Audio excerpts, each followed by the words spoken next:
Hello mga kamamshis! Welcome back again to my YouTube channel! For today's video ay meron akong i-share sa inyo. Ayan, ipapakita ko na sa inyo kaagad. So ito nga mga kamamshi bells, ito yung nagtitrend na iniinom. Iniinom siya. So, ipapakita ko sa inyo kung ano nga ba itong iniinom. Ayan, handa na ba kayo? Di ba ganun? So ito, nagtitrend ito sa TikTok, sa Facebook, sa social media. Ayan, so ipapakita ko na sa iyo. Stay put lang po kayo dyan. Kung bago pa lamang kayo sa aking channel, pakiclick na rin po ang subscribe button at notification bell para updated kayo lagi sa mga ina-upload kong panibagong video. So, eto na, ipapakita ko na sa inyo. Hindi na tayo mag-iinarte. So, let's go!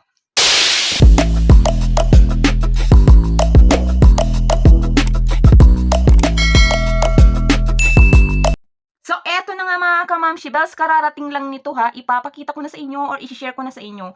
Ito yung tinatawag nilang YouGlow Babe Shepu Apu Juice. Diba? Alam niyo na to, alam niyo na to, alam ko. Ayan. So, hindi tayo magpapahuli. Susubukan din natin to kung effective ba sa akin. So, hindi po ito sponsor ha. Kaka-order ko lang nito, kakabili ko lang. Kararating lang nitong araw na to. So, i-share ko lang sa inyo, ipapakita ko lang sa inyo. So, meron siyang active ingredients. Meron siyang L-carnitine, glutathione, Garcinia cambogia, stevia, at sodium ascorbate. Yan. At saka, meron din siyang preparation na nakalagay dito.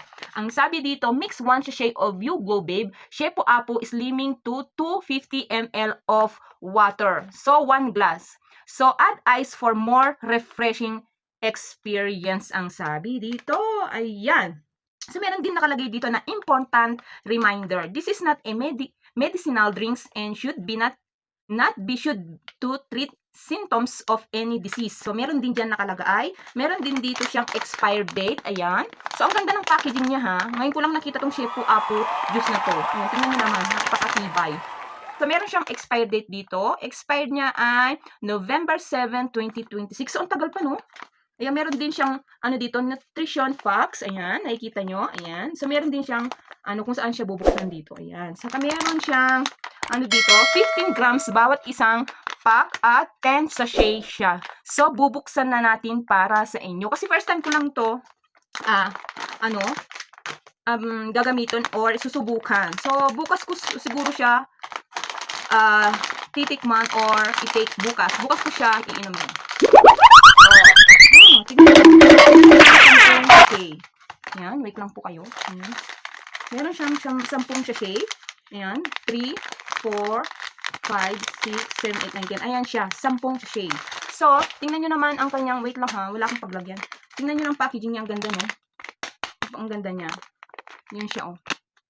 So, dietary supplement. May nakalagay na dietary supplement. 15 grams siya. At saka, mix it berries flavor. Oh my gosh. Berries flavor. Kumbaga, matamis siya na, na maasim-asim. Ganun ba yun? So, subukan ko bukas kung ano nga ba ang, i-update ko kayo dito kung effective nga ba sa akin ito mga kamamshi. So, 10 pieces siya sa isang pack.